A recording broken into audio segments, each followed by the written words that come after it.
This slide is now going to summarize the 3 most important tactics for safety. Here we go.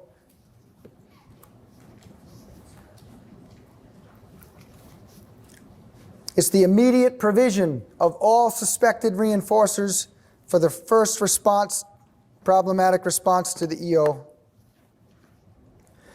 Again, safety, I think the message is out there right now today. Safety can't be found in nurses and padded rooms and helmets and hit counts. It's in how you engineer the contingency. Let's talk about synthesized contingencies for a minute. I have 2:15. Okay, we're good. This is an early example. These data were published in 2014. I want to spend a moment on synthesis. We'll get to treatment shortly thereafter. Little Latina girl, 3 years old, on the spectrum. She has severe meltdowns, and mom describes they occur mainly when mom can't give her attention or when the little girl can't have her toys or the toys don't work the way she needs them to work at the moment. We give the little girl all her toys and undivided attention from the behavior analyst named Nick. No problem behavior. Nick then removes his attention and the toys, so she only has some crummy clinic toys left, and says, we got to put these up, and I have to do a little bit of work. And all the little girl did was no problem behavior. She just sat there patiently, then she started walking around trying to get in Nick's line of vision, making cute faces at him. She was very cute. Went back, all reinforcement, then took it all away. She was still lovely. You can imagine mom is not psyched right now because she thinks, we think weird thoughts, which we are not. We put the mother in the analysis, we replicate it. She knows exactly what to do because we're trying to emulate the story she told us. Doesn't take a lot of training. It's beautiful when she's giving her daughter undivided attention in all her toys. When the mom tries to lift the little girl off her lap and say, we're done playing, she does one of those back archy things. She catches her, puts her back in her lap, turns it off. She's turning it on and off. 5 minutes of no problem behavior because there's no EOs. Then she turns it on and off. We put Nick back in the room. Nothing. We put the mom back in the room. Differentiation. We put Nick back in the room. Nothing. So what's the first thing we do? Fire Nick. He's done. I'm just kidding. Nick's lovely. Do you know who Nick Vansalo is, people? He's the guy that developed CEU Helper for you. That's Nick Vansalo. He used to work with us.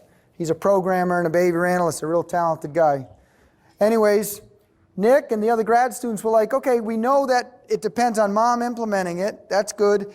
But is her behavior maintained by tangibles or attention? Now, I had been doing synthesized contingencies in practice years before up in Canada. I worked in some hospitals up there, and I said, it doesn't matter, we can still treat this girl. And they said, it does matter because we want to publish. And you can't publish this mess. And they were right. So anyways, we ran the tangible condition with Nick, and we ran it with mom.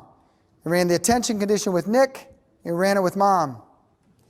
What these data show was her behavior was neither maintained by attention nor tangibles, but it was maintained by both. This is not a paradox. This is an example of an interaction where there are no main effects. This can work at the reinforcement end of the contingency or can work at the EO end of the contingency. At the reinforcement end, some kids will not engage in problem behavior to just get X, but they will for X and Y. Things together are better. We talked about that. For this little girl, it operated at the EO end, meaning in this condition, when she had attention without her toys, she was fine. In this condition, when she had her toys without her mommy's attention, she was fine. But when she had neither her mom's attention nor toys, that's when the problem behavior occurred. There's an interaction at the EO. This is what I mean by problem behavior is maintained by multiple interacting establishing operations. This again is an example where there are no main effects of these reinforcement contingencies. When we break apart contingencies that appear together in nature, we are rendering them inert, powerless or less powerful. They have greater power when we leave them alone and represent them as they are presented in nature, as they are reported in the interview. Some people thought, well, that's cute. She's a strange little Latina girl from Western Massachusetts. She's not representing how children behave or what their controlling variables are. That is the feedback we received. This has since been replicated. In fact, synthesized contingencies that work and have more power than isolated contingencies have been in the literature well before we published them. We're not responsible for this. If you read an article by Dr. Jessica Slayton published in 2016, I believe, 2018 maybe, 17, I don't know, in the teens, in 2000, it's a review of synthesized contingencies. They've been in the literature, comparative analyses, for about 20 years. Here's one of our contributions. When Diego escaped the tangibles and attention, this is what our analysis looked like. When we took the same exact reinforcers and put them in their own condition, this is what the analysis looked like. When we combined them, this is what it looked like. When we do isolated contingency analyses, standard analyses, they're effective 44% of the time. That's consistent with Louis Agopian's results. When we combine the contingencies, we get effects like this 100% of the time. Combined contingencies have a power that can't be found in the parts. We've been screwing with the parts for 50 years. Time is ready. I think we're ready, folks. We're ready for something a little different, a little more powerful. And this has more power. This is what we call in science holism. Whole things have properties that cannot be found in the parts. Holism is not some like alternative medicine scented candle thing. Massage oils. I know that word's been co-opted. And if you like those things, more power to you. But what I'm saying is holism is a scientific construct. It means whole things have properties that can't be found in the parts. And reinforcement is not immune to holism. Whole reinforcement contingencies have power that the bits do not have. If you're a geek like me and you read these journal articles, please know that when you get this, you might be inclined to say, yeah, but which one is it? You might be inclined to do this, but let these data speak to you. These cannot verify the power of the elements when they're combined. They are completely different questions. In other words, evaluating these isolated contingencies does not tell you whether they're important when they're together. If you want to know whether they're important when they're together, go to treatment. Step 1, do they mand for all of them? Step 2, when you build a treatment around all of them, do you eliminate problem behavior? If the answer is yes, you have affirmed the consequence. And that's the best scientific tactic we have here. Okay, I'm going to be a little silly right now. I want to make sure this point is made. And it is a little silly, I admit it, but I'm going to do it anyway. Who's an SLP in the room? Speech language pathologist. Please raise your hand. You must be here. Wow, odds are weird that you're not here. Okay, good. Let's make fun of SLPs. It's not. I'm just kidding with you. Let's say the SLP hangs out with the behavior analyst. They're at the IP meeting. They get charged with the mission. They're going to teach this child their first mand. And so the BCBA is like, ooh, I can do that. And this SLP is like, I can do that too. So they work together. The BCBA does a preference assessment. They figure out Skittles is the #1 item. So then what they do is they give the SLP a razor. And they have them cut it up into little bitty pieces. 1/16 preferably. And so she spent some time in her office cutting up those Skittles. And then she approaches the learner. In this little story, I'm the learner. So this wonderfully attractive young lady approaches me with a bag of colorful looking things. She's got one on her finger. I think those are Skittles. I saw an S in there. So now when she walked up to me, I was in the middle. Life wasn't great and life wasn't bad. I was right in the middle. These days we call this mindful, I believe. So I'm right in my mindful moment here. I'm right living in the present. Husa, everything's lovely. Then this woman approaches and she's got that speck on her finger. And now where am I going? I'm going this way because I'm yearning. That's a Skittle. I'm yearning. I want that Skittle. But I don't have the words. But thank goodness she supports me. She does one of these. First, she draws my attention to it. Then she gives me the expectant look. Huh? Huh? And I'm still like, ugh. And she says, say sk. And I say sk.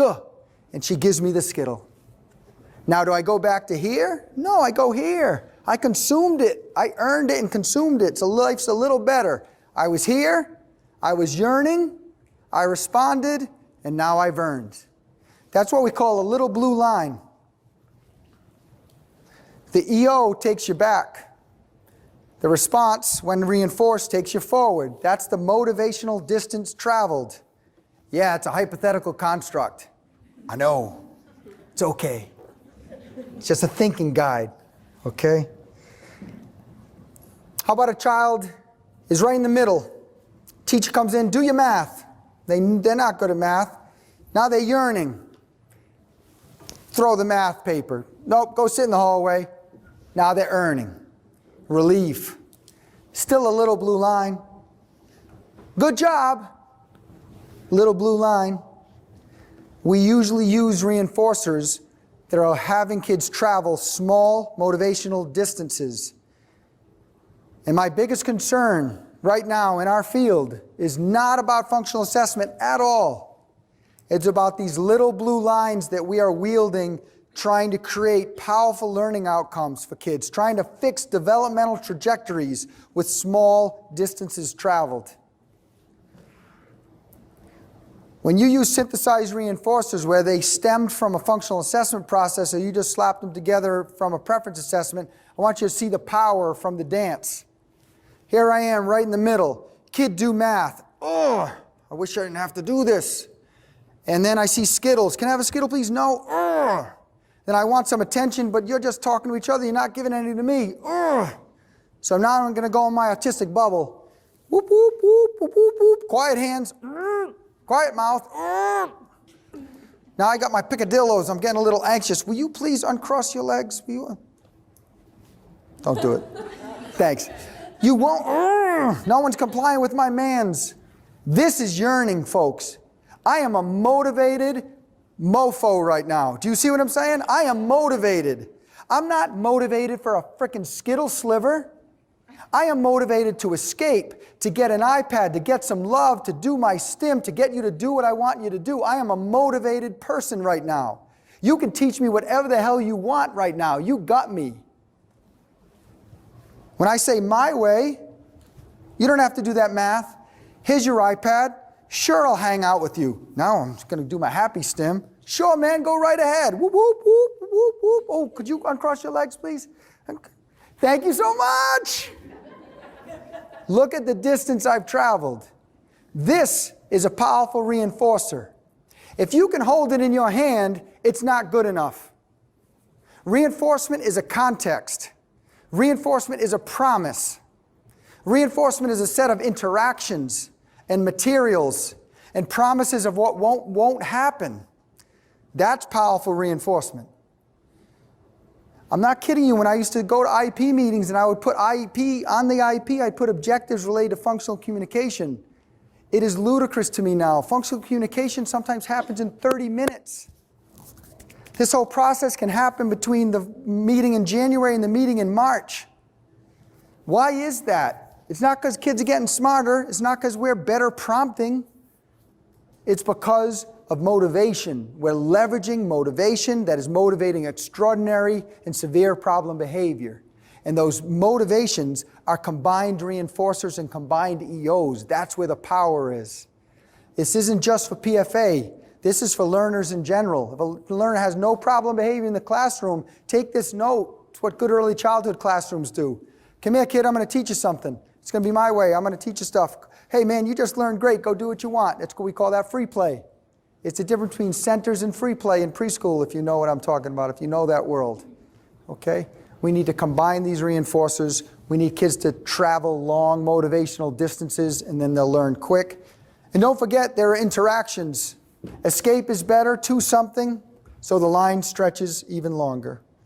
I'll show it to you in video. Here's an example of a functional analysis where the analyst, she works with us, Christy Warner, she's a great analyst. She's out on the West Coast right now running a school.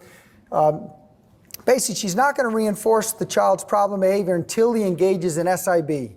Now, please know this was part of a study. We were comparing what we call closed contingency classes, only reinforcing the intense behaviors, or open contingency classes. I want you to pretend this boy is 250 pounds or pretend he was in a public space. This is what the analysis looks like. Okay, we've got to get back to work. Stand up, please. Sorry, the rug is all done.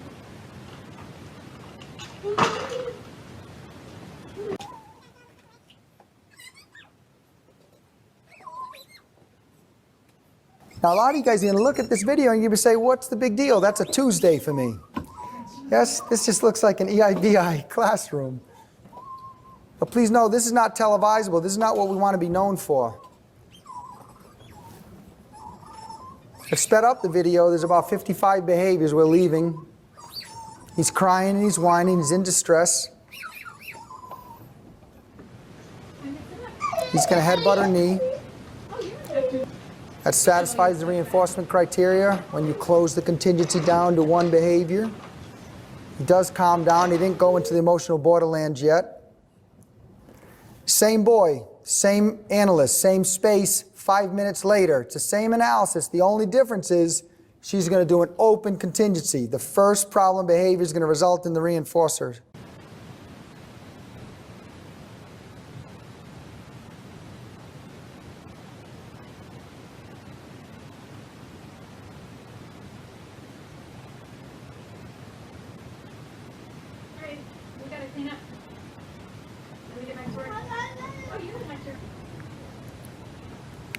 That's it.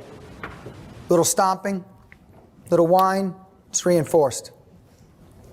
This is what we call now, it's in the literature as an open contingency. What that means is, if the dangerous behavior is SIB and aggression, people report that other behaviors precede or co-occur with them, we reinforce any of them.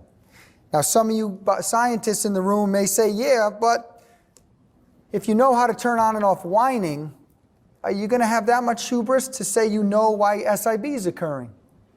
And I am saying yes. Now some parents and staff we were working with said, no man. Some parents would say, listen, this is not the, this is actually what a parent said. I didn't bring my child to the whining clinic. I brought them to the SIB clinic. I want you to understand why he's engaging in SIB. So we did a consecutive control case series design. 9 out of 10 kids responded exactly the same way as the child I'm about to show you. The other one, the behavior just resolved on its own and it wasn't a non-example. In other words, every time we can finish the analysis, it says the same thing. So let me just point this out. See this graph? Problem behavior per minute. It doesn't tell you which of his behaviors we saw in the analysis. Was it SIB? Was it whining? So I'm going to take those 3 black data points and break them into 5 panels so you can see those topographies. So here we go. What's the behavior that occurred most frequently? Was whining in the analysis. The top panel. So again, the question is, if we know why the reinforcers for whining, we know how to turn on and off whining, does that mean we understand the reinforcers for self-injury? And at first blush, the answer is no. We don't know them in a scientific sense. We have to do what we call make an inferential leap. That if you know the reinforcers for whining, and people report that whining co-occurs with SIB, then you make the inferential leap that you know the reinforcers for SIB just based on those data. But in this study, we went further. What we did was we put whining on extinction. I want to make something very clear. I don't recommend you do this. Okay? And we had a lot of protections and only certain clients entered the study. We put it on extinction, it went to a higher level. It should always go to a higher level. Side effects of extinction are not side effects, they are effects of extinction. Just as probable as a deceleration in responding. So we see the increase, and then we see disruptive behavior emerge and become stable. So at this phase line, we put both of these on extinction. We see stabilization of disruptive vocalizations. At this phase line, we put all 3 on extinction. Aggression emerges. We put all 4 on extinction. We see aggression go to high levels, a little bursting, and we see SIB emerge. These data show that these responses are all evoked by the same situation, turned off by the same reinforcers, therefore they're members of the same response class. When we open the contingency back up at this phase line, children always go back to a less dangerous response. He did not stay engaging in SIB, went right back here to disruptive vocalizations. This phase is an open contingency. He's whining. This phase is an open contingency. He is just engaging in vocalizations. Everything in the middle is a closed contingency, and that's where the shit show lives. These data were conducted, this analysis was replicated across multiple kids. It was a consecutive control case series design, no file draw. They show the same things. If people report that a behavior co-occurs with the severe behavior, and you only see that co-occurring behavior, trust that you know reinforcers for the class. That's what this study teaches. If you want to know more about the study, the lead author is Christy Warner. It was published last year in JABA, 2018. That's not last year. Do the math. That was 2 years ago. I think it was 2018. Anyway. Does anyone have any questions about this inferential leap and the confidence I believe you can have in making it? So like if you know that a behavior is multiply function, different reinforcers, is there ever a time where you do want to know whether or not one reinforcer is stronger? Yeah. So that when you are skill building, you know which skill to teach first. I want to be exceptionally clear with this, Ian. I do not want to know that information, and any attempt to assess to understand it is too risky for my blood. You'll know by the end of today or tomorrow, I'm a one-trick pony when it comes to this stuff. I do assessment that's pretty much the same way. I just keep trying to refine it and get it better, given the learners what the learners teach us. All kids get functional communication training, delay tolerance training, and CABs, contextually appropriate behavior training. The details are wildly different across kids, but the structure to what we do is quite similar. I don't try to bisect the reinforcers. I keep them as is, and I don't ask myself which skills should I teach first. I always teach the same skills first. I'm always going to teach communication first. Always is a strong word, but I think I can say that. Yeah, is that true, right? And then we go to toleration training, and that might look different depending on the profile of the learner. And then the contextually appropriate behaviors we teach, that's when some ordering comes into play. But I don't need to shuffle reinforcers around because I'm going to use their way, synthesize reinforcers, always as the reinforcer, even as the treatment gets further out there. Now, what you might be thinking of, and I think you'll appreciate this given where you're coming from right now, is as time goes on, the reinforcer isn't always everything. The treatment becomes shades of gray again. It looks like this. I know we're a little ahead here, but let's do it. Excuse me, Mommy. Yes, buddy? May I have my way, please? Sure, what would you like? Like an iPad, I'd like you to hang out with me. Okay, sure, I can do those things. And I'd like some popcorn. No, I'm sorry, baby, no more popcorn. It's close to dinner time. Okay, no problem, Mommy, I understand. Oh, man, you're so good at handling things. What's wrong with a little popcorn? Let's go get that popcorn. Okay, so now you're giving some popcorn, tangible, and some attention. Very good. Then the little brother comes in the room and the child says, I don't want Billy in here. She says, no, but Billy's going to have to stay. It's okay, Mommy, I understand. Might give you the hope face, hoping that you're going to reinforce that toleration. You say, good, glad you can handle that. Billy, pull up a controller. Do you see what I'm saying? It turns into shades of gray. Man, the probability a man will be reinforced, there's some probability, but they don't know which man's going to be reinforced and whether it's going to receive a no. When they handle the no, they don't know which no is going to yield the reinforcement or whether they have to sit in it and engage in some behavior, contextually appropriate behavior before it's delivered. So please know the reinforcers do get a little spliced up, but there's no plan for it. This is the instruction to a parent when all's said and done. Mom, say yes when you can, say no when you have to. Good luck. That's what we're trying. We're putting the onus on us to teach the skills to deal with life. And life is about having parents and teachers say yes when they want to and no when they have to. So that's really where we're moving with this. So I know I responded different ways to your question, but I was trying to get at, I think, what you were getting at. Yes. All right, very good. How are we doing? Oh, we're close, people. Okay, see these tips? We talked a lot about these. We're good? You know these? I just want to show you what happens when you hammer a kid with EOs every 30 seconds. Here's the first mistake. This boy taught us a lot. He has his own YouTube channel now. He went through a sleep clinic, feeding clinic, severe behavior. We didn't want to get rid of him because he was so funny. Now he's just a great little dude, included, does great in school. But he was a little fiery little guy. You'll see that right now. Actually, not that long, so actually, when I do those things, it's kind of work, so this how it goes. Alright, I need you to help me. No!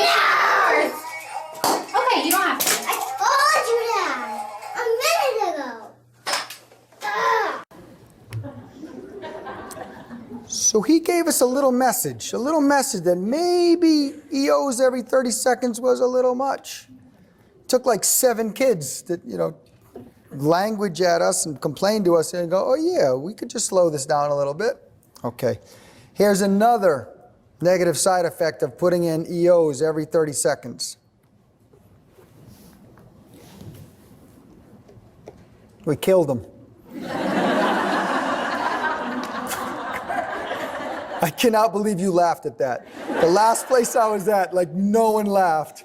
And I left feeling really bad. But today, I feel great because you guys are evil. Morbid humor. We did not kill this boy. He is pouting. He's pouting during the reinforcement interval, and that's not good either. He's pouting during the reinforcement interval because he's playing video games. He's having a great time with the implementer. They got a nice relationship going from the 5 minutes of happy, relax, and engage, and now all of a sudden this guy's hammering him. He's not completing any games, so he's laying in the corner. This is also what happens when kids are pouting on reinforcement in our analyses. Cool. All right. Hey, thanks for taking a little break. We gotta get back to work now, though. I'm not even gonna use it. I'm just lying here. All right. I need you to come sit in this chair, though. Come sit right here.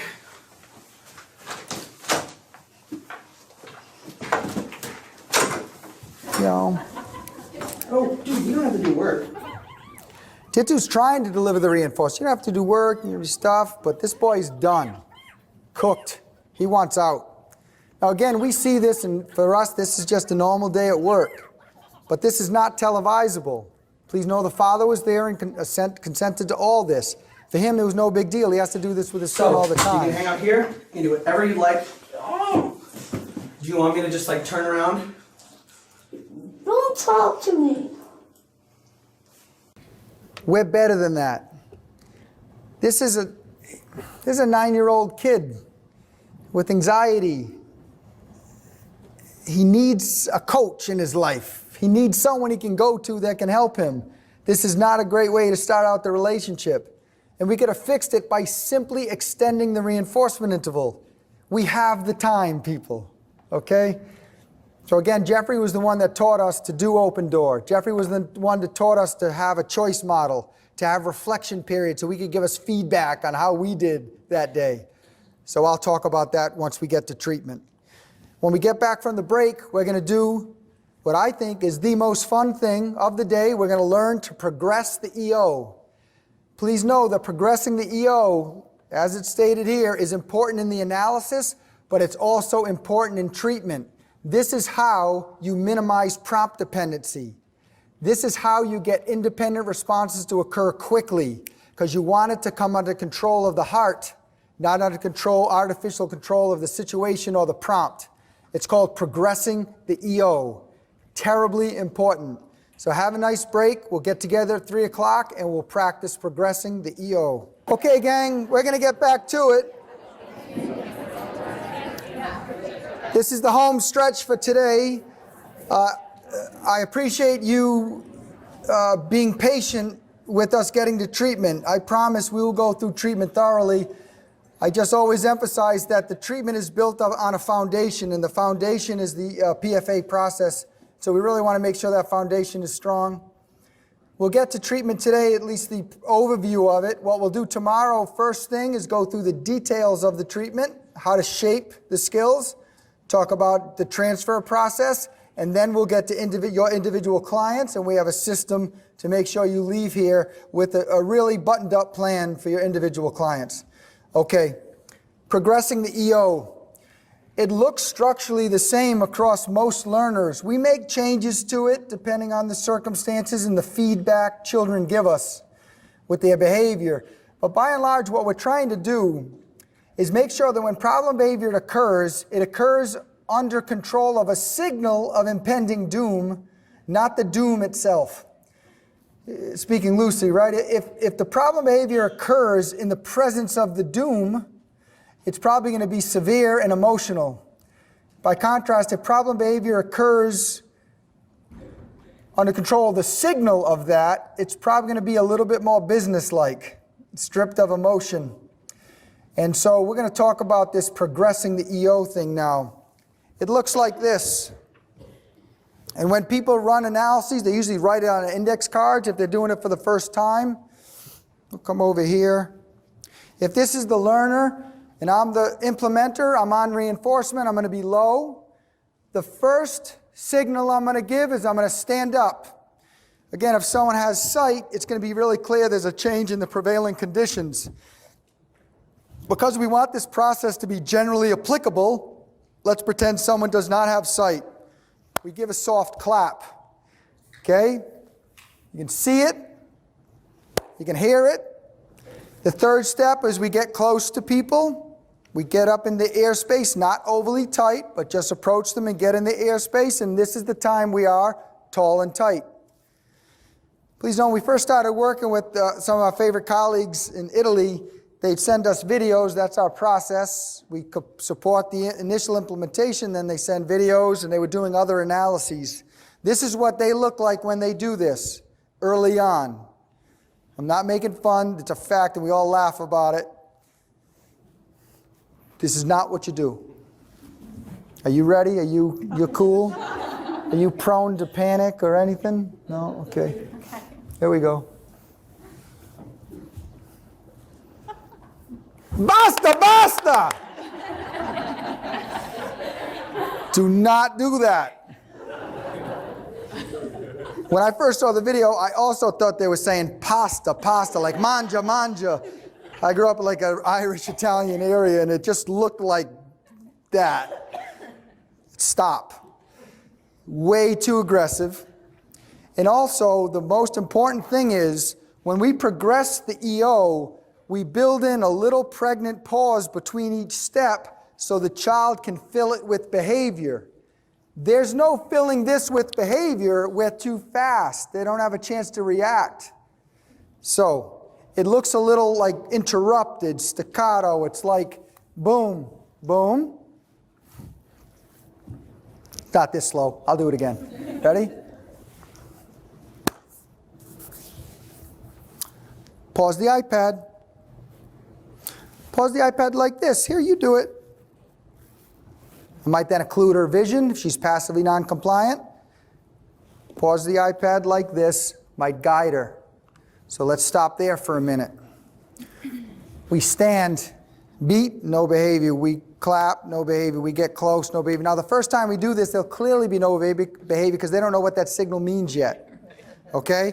So it's not going to happen till we're really here saying, pause the iPad, put the iPad up. But as the trials go on, the latency to the behavior shortens, and they're behaving to the signal, which takes the heat out of the situation. That's why we want to behave a little systematically when we progress the EO. When we say pause the iPad or hand me the iPad, please know it's not stand, clap, approach, rip the iPad out of their hands. I know we've done that in the past, and I'm asking, don't do that. Slowly dial up the heat. Progressing the EO is like dialing up the heat. Don't do it like this. It's dialing up the heat. I'm close. Pause the iPad. Hand me the iPad. So I might do a vocal prompt, a model or gestural prompt, but I'm going to have to dial up the heat if they're ignoring me, and then I might do a physical prompt. Okay.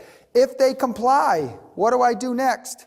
We give the instruction to transition. All kids have transition issue. It's built into the process. Okay, thank you for handing me the iPad. Please come on over here. They come over here. Now, if it's a learner with emerging skills, I might break it down. Stand up. Thank you very much. Just walk over here. Beautiful. If it's a learner that's higher functioning, maybe they have emotional behavioral disturbance and they're in school, I'm not going to break it down. I'm going to say, put up your iPad and come over here. Let's do some work. I'm going to lump it all together. We're going to go to the table. Now, when we go to the table, we transition to the table. I'm going to give prompts to get ready to learn. And then I'm going to hold them to the highest of expectations, doing the things that usually evoke problem behavior. I want to make clear what this doesn't mean. We are not mean. We do not bully kids, and we do not tease kids. Sometimes people do that. I don't know where it comes from, but they say, okay, put up the iPad. And the kid's like, okay. And they come over to the table. You're like, do your math. And they're doing their math. And then we say, we get nervous because there's no problem behavior, like we're failing. And so we go get their iPad. We say, look at me playing with your iPad. None of that. We don't tease kids into misbehaving. What we do is we hold them to high expectations. That's where we're going right now. So if they get to the table and they're a child with autism and they have emerging skill set and you say match, you're doing color matching. There's 3 comparisons and 1 sample. And you say match and they take the card and they got one cheek off the chair and they're looking back at their reinforcers and they're flipping the card in the air. Quiet hands. Both butts in this, both butts in the seat, all 2 of them. Both cheeks in the seat. If they flip the card kind of flippantly and it just lands on something by accident, it's not, yay! If I think it's by accident, I'm going to say, let's try that again. Like this. Here, you do it. Hold them to high expectations. If you ask them to write, and they write their name and it's all fast, because a lot of kids with autism that have some skills just want to do it fast because they want to go back to their iPad. So it's like, whoop, whoop. They do the math. Whoop, whoop, whoop. So, new sheet. Let's try again. Let's go slower and give me a beautiful name this time so I can read it. Okay, there you go. Hold them to high expectations. That's the EO progression. If problem behavior occurs at any moment, what do? We reinforce. How do we reinforce? We give a signal of reinforcement first, which is get low and loose. No worries. My bad. You can go back and play. We hang out here until they're 30 seconds of HRE. Stand, clap, approach, prompt, vocal, model, physical, transition, teach, hold them to high expectations. That's the progression of the EO. You get good at it in the analysis. It's going to teach you things if you do this properly. Number 1, it'll teach you when to prompt the when to prompt the communication response when we get to treatment, because you're going to know exactly in the progression where problem behavior lives. It's going to teach you how to transfer control from a prompt to the EO, because you're going to know how to dial up the heat. So when a child doesn't engage in communication, you're not going to only have the prompt card in your pocket. You're going to have different options to get that behavior to be independent. If that doesn't make sense, don't worry about it. If it does, I think you're with me. Good, good.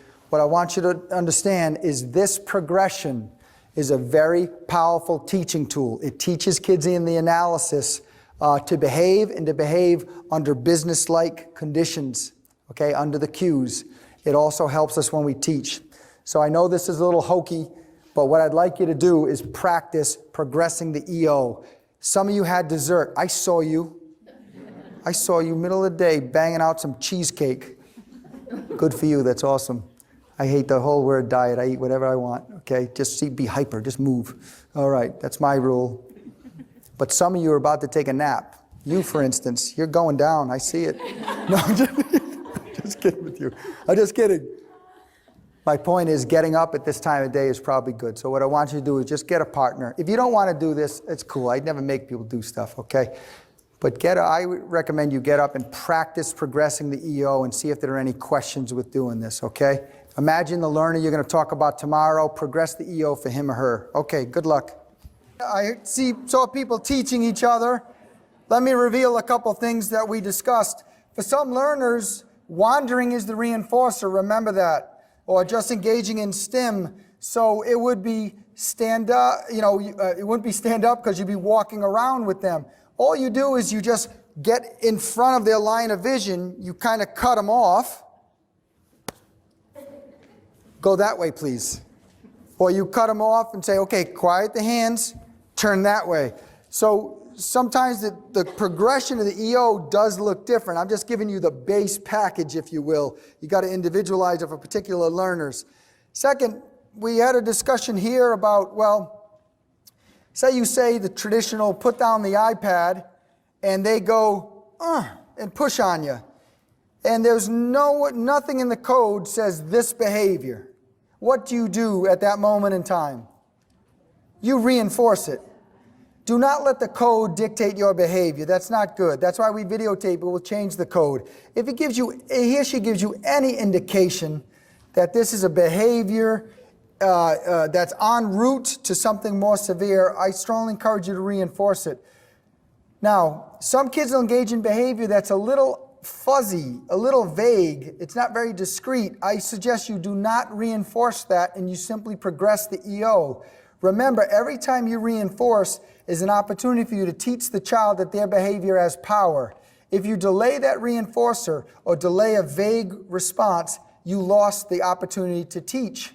So for instance, if you approach the child with the iPad and you say, turn that off, and they do this. Ready? You're here. Turn off the iPad, and they go.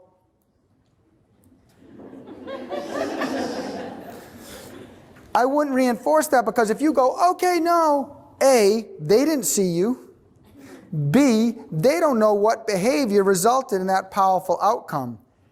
I would then still follow them right up, say, no, put that down, and they go, nah, okay. This is an obvious behavior. They clearly engaged in a behavior and it did something to the environment. So we're being very practical here, very practical.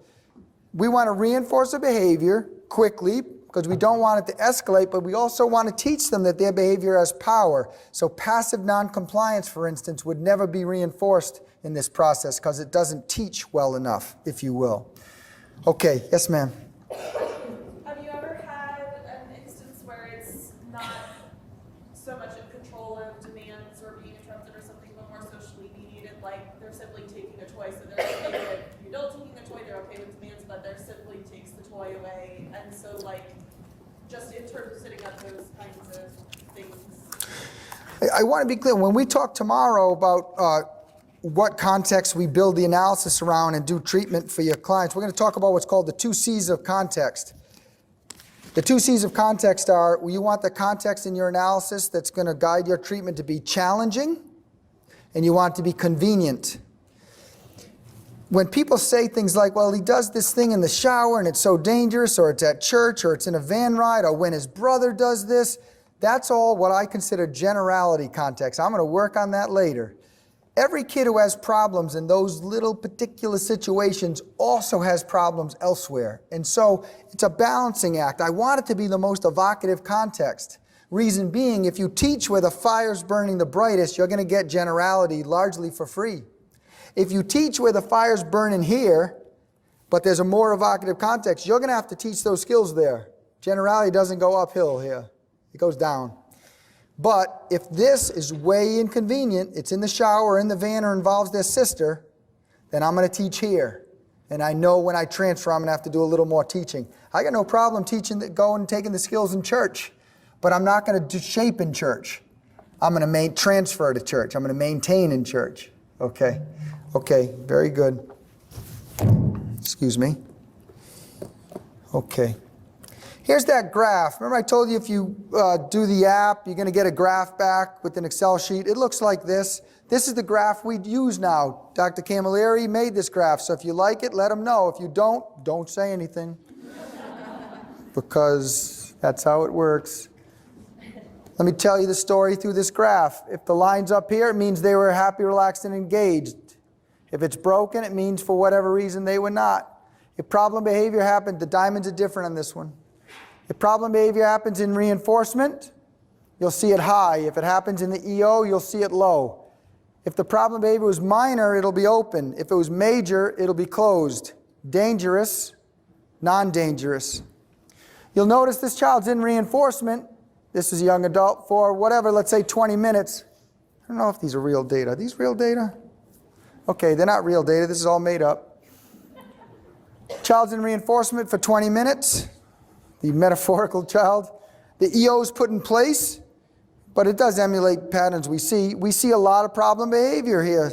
3 SIBs, another one went up, and then a couple more minor behaviors. So they stay in reinforcement for a while.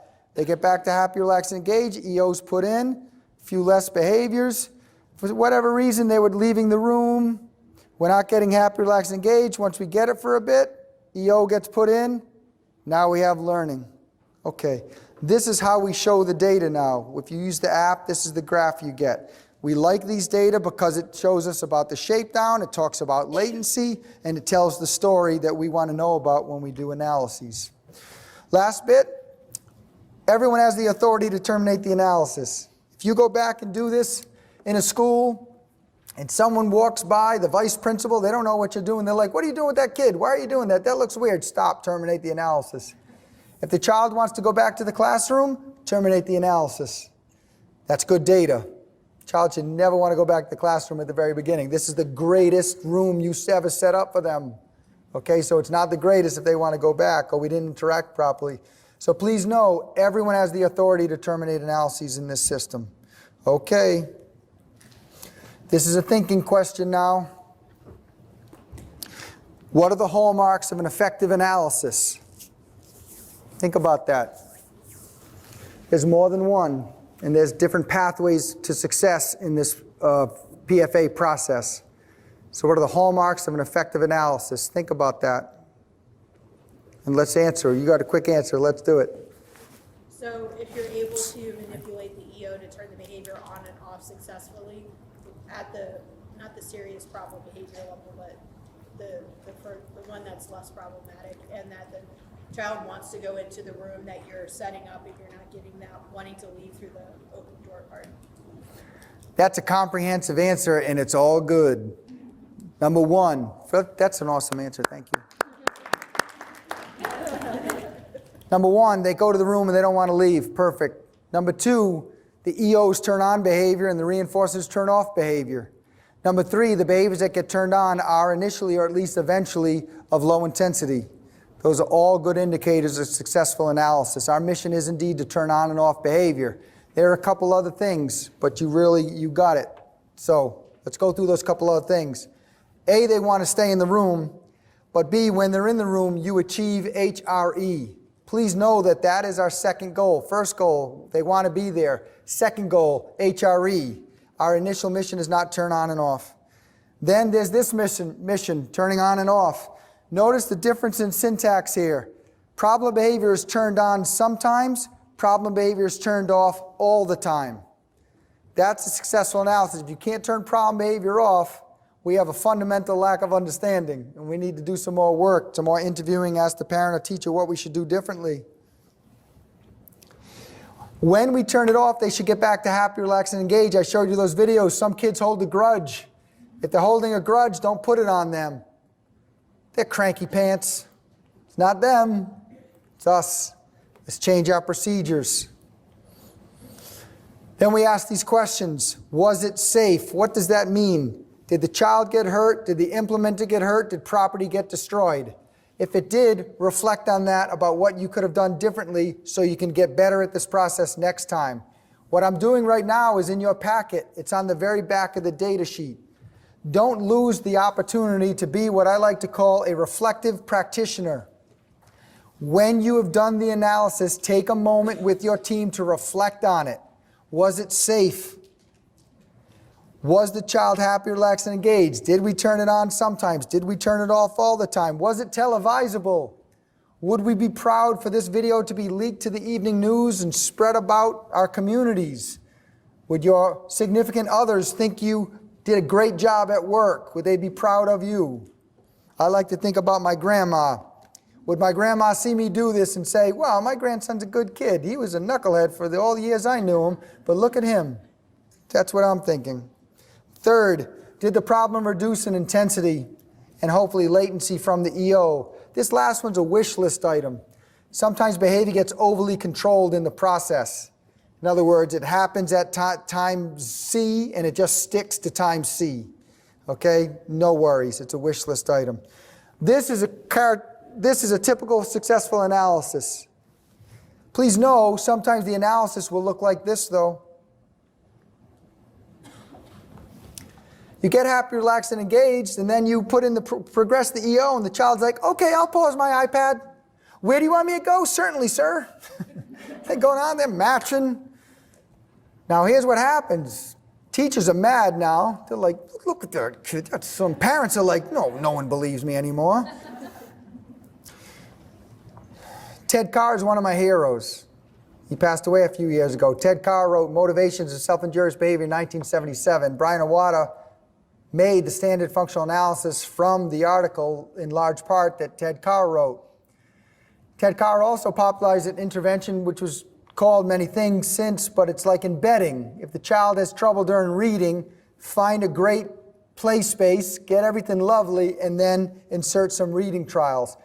That has therapeutic action. Sometimes when we give kids undivided attention and all their stuff, it has therapeutic action. Then we go to ask them to do stuff, they're like, whatever you need, man.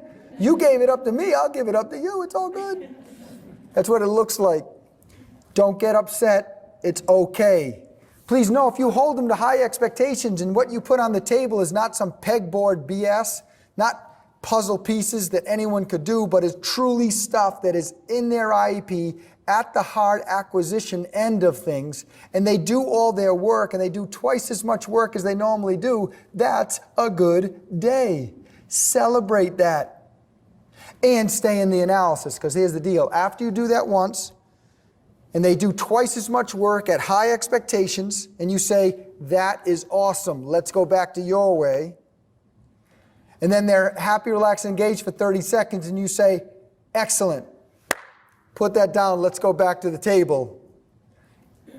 Even the best customers are going to be like, hell no, because they just did more work than they've ever done. So just trust the process. Just let it unfold, okay? Sometimes we do modify the establishing operations when we don't get any misbehavior. How do we do that? We just talk to the parent or the teacher and we say, what are we not getting? They say, oh, you're going too slow with your instruction. We use fast-paced instruction. We're a precision teaching school. Or perhaps the mother says, you're giving them too much attention when you teach. What I do is I say, do your homework. I walk away and talk to people, and that's really tough for my daughter to handle. Do you see what I'm saying? So have the person in the room. They'll help you tweak the EO. Okay. Really good. That's the end of segment 3. I'd ask for questions, but you've already asked them. Good job.